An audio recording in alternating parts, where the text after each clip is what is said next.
సభకు నమస్కారం. పీడిఎస్యు స్వర్ణోత్సవాల సందర్భంగా ఇక్కడ సభలో ఉన్నటువంటి సభ బయట ఉన్నటువంటి వాళ్ళందరికీ చైతన్య పథంలో నడుస్తున్నటువంటి మీ అందరికీ ఉద్యమ జయజయలు చెప్పడానికి నేను ఇక్కడికి వచ్చాను. పెద్ద ఉపన్యాసం చెప్పాల్సిన అవసరం లేకుండానే ఇవాళ చాలా ఆనందం కలుగుతున్నది. ఏంటంటే ఇంతమందిని ఇక్కడ విద్యార్థుల్లో ఒక కొత్త చైతన్యాన్ని చూసి బహుశా ఈ ఠాగూర్ ఆడిటోరియం ఎన్నో ఏళ్ల తర్వాత పులకిస్తున్నది అని నాకు అనిపిస్తూ ఉన్నది. నేను వచ్చేటప్పుడు ల్యాండ్స్కేప్ గార్డెన్ గుండా రోడ్ల గుండా ఉస్మానియా యూనివర్సిటీ ఆర్ట్స్ కాలేజీ మీదుగా ఇట్లా ఆటోలో వచ్చాను. వచ్చేటప్పుడు ఎక్కడికక్కడ రెండు పక్కల రెపరెపలాడుతున్నటువంటి ఎర్ర జెండాల్ని చూస్తూ ఉన్నప్పుడు 50 ఏళ్ల వెనక్కి వెళ్ళి ఒక అద్భుతమైనటువంటి చైతన్యాన్ని నాకు గుర్తుకు తెచ్చినటువంటి రోజు ఇవాళ. చాలా ఆనందంగా ఉంది. నిజానికి ఎన్ని సంవత్సరాలు అయిపోయింది, ఎన్ని వసంతాలు అయిపోయింది. ఇవాళ పీడిఎస్యుకు 50 వసంతాలు కావచ్చు, కానీ ఈ 50 వసంతాల్లో కనీసం ఒక 30 వసంతాలైనా సరే ఒక వీరోచితమైనటువంటి చరిత్ర నిర్మించినటువంటి సంస్థ విద్యార్థి ఉద్యమ సంస్థ పీడిఎస్యు. పీడిఎస్యు అనేది 4 అక్షరాలుగా కనబడవచ్చు, కానీ 4 దశాబ్దాలను ఉర్రూతలూగించినటువంటి సంస్థ ఇది. కాబట్టి ఎందుకు గుర్తు చేసుకోవాలి, ఎందుకు చరిత్రలోకి వెళ్ళాలి అని అంటే, ఈ జ్ఞాపకాలు నెమరు వేసుకున్నప్పుడు రక్తం ఒక కొత్త ఉడికెత్తేటటువంటి కొత్త వేడితోని పరిగెత్తేటటువంటి పరిస్థితి ఉంటుంది. ఇవాళ దురదృష్టవశాత్తు చాలా సమస్యలు ఉన్నాయి. స్త్రీలకు రక్షణ లేదు, చాలామంది పేదలకు రక్షణ లేదు, ఇంకా ఎంతో మందికి రక్షణ లేదు. కానీ ఇవాళ అందరినీ ఆశ్చర్యపడేటటువంటి విధంగా ఒక లడ్డు అనేది వాళ్ళ అందరి మెదళ్లలో కూరుకొని ఉన్నటువంటి చర్చ జరుగుతూ ఉన్నది. మనుషుల కంటే లడ్డుకు విలువ పెరిగిపోయినటువంటి పరిస్థితి ఉన్నది. కానీ ఒకనాడు ఇట్లా లేదు. పీడిఎస్యు పిడికిలు ఎత్తింది అని అంటే ఆ పిడికిట్లో నిజంగానే ఏదో కొత్త విప్లవం రాబోతున్నది, ఈ సమాజం మారబోతున్నది, ఈ సమాజంలో ఎక్కడ పేదరికం ఉండదు, ఇంకా కొత్త ప్రపంచాన్ని నిర్మించడానికి ప్రయాణమైంది అని చెప్పేటటువంటి విధంగా చరిత్ర నడిచింది. అవన్నీ తలుచుకుంటే చాలా ఉద్వేగభరితంగా ఉంటుంది.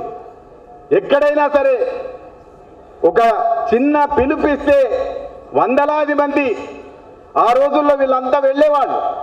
ఇది 3 నంబర్ బస్సు ఇవాళ లోపలికి రాదనుకుంటా, బహుశా బయట నుంచి వెళ్ళిపోతుంది. కానీ 3 నంబర్ బస్సు లోపలికి వచ్చేది.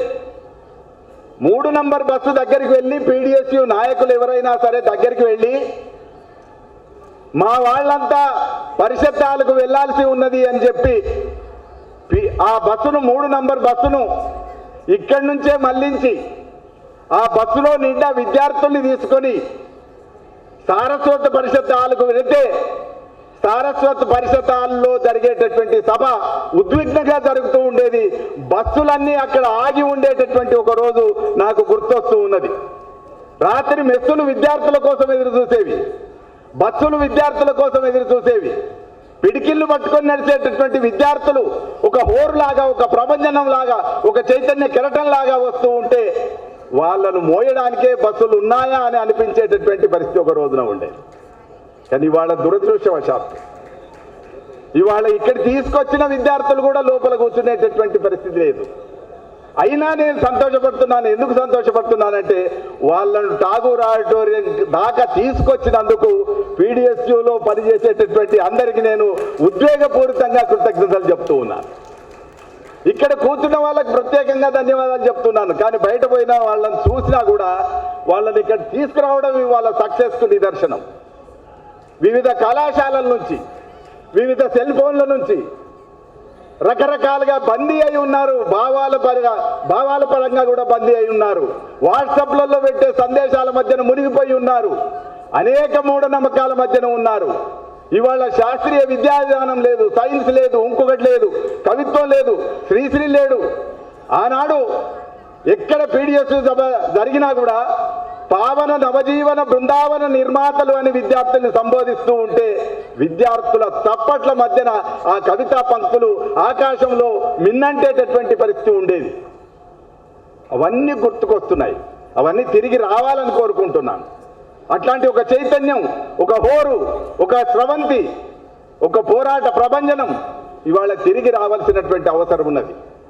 2 తెలుగు రాష్ట్రాల్లో నిజానికి ఆనాడు ఉద్వేగభరితంగా ఉండేది. నేను క్యాంపస్కి వచ్చే వరకు నా ఒక్క మాట చెప్పి నేను ముగిస్తాను. క్యాంపస్కి వచ్చే వరకు నా లక్ష్యం సినిమాల్లోకి పోవాలి, సినిమాలకు పాటలు రాయాలి. నేను అందరి విద్యార్థుల్లాగే బాగా సినిమాలు చూసి సినిమాలకు పాటలు రాయాలనుకొని క్యాంపస్కి వచ్చాను. కానీ క్యాంపస్కి వచ్చినాక గోడల మీద నినాదాలు చూస్తుంటే జీనా హైతో మర్నా సీకో కదం కదం పర్ లడ్నా సీకో అనే నినాదం చూస్తూ ఉంటే ఇది కాదు మనం చేయవలసింది. కళలు అందరికీ ఉంటాయి, కళలు అందంగానే ఉంటాయి, కానీ కన్నీళ్ళ మాట ఏమిటి అని నేను ఒక కవిత్వంలో రాసుకున్నాను. ఆ కన్నీళ్ళ గురించి ఆలోచించాలి, కన్నీళ్ళ గురించి పాటలు కట్టాలి, కన్నీళ్ళ గురించి కవిత్వం రాయాలి. ఆ కన్నీళ్ళ పరిష్కారం ఏదో లోకానికి చెప్పాల్సినటువంటి అవసరం ఉందని నా దిశను మార్చుకొని విద్యార్థి ఉద్యమాలతో, విప్లవోద్యమాలతో ఒక కొత్త జ్ఞానాన్ని, కొత్త ఎరుకను కలిగినటువంటి పరిస్థితి నాకు గుర్తుంది. ఇట్లా మాట్లాడుతూ ఉంటే చాలా జ్ఞాపకాలు ఉన్నాయి. కానీ మరొకసారి PDSU ఆర్గనైజర్లందరినీ నేను హృదయపూర్వకంగా అభినందిస్తూ, తిరిగి ఇవాళ ఒక నమ్మకం అయితే కలిగింది. తప్పనిసరిగా 50 ఏళ్ల సందర్భంగా జరిగినటువంటి ఈ ప్రయత్నం తర్వాత ఏదో ఒక రోజున మేఘాలు ఆవృతమవుతాయి, తప్పకుండా ఉరుములు మెరుపులు వస్తాయి, తప్పకుండా ఇక్కడ వర్షం పడుతుంది. ఆ వర్షం బహుశా అది ఎర్ర వర్షం అవుతుంది. ఆ వర్షం బహుశా విద్యార్థుల యొక్క చైతన్య రక్తంతో కూడినటువంటి అద్భుతమైనటువంటి ఒక కొత్త విప్లవం, కొత్త చైతన్యం ఇక్కడ ప్రభవించబోతుంది అనే దానికి ఇవాళ 50 వసంతాల వేడుక ఒక ఉదాహరణగా చెప్తూ, మనమందరం దీని నుంచి ఈ దశలో కూడా ఉద్వేగం పొందుతూ ఉన్నప్పుడు సహజంగానే విద్యార్థులు ఎక్కువ ఉద్వేగం పొందేటటువంటి పరిస్థితి ఉంటుంది.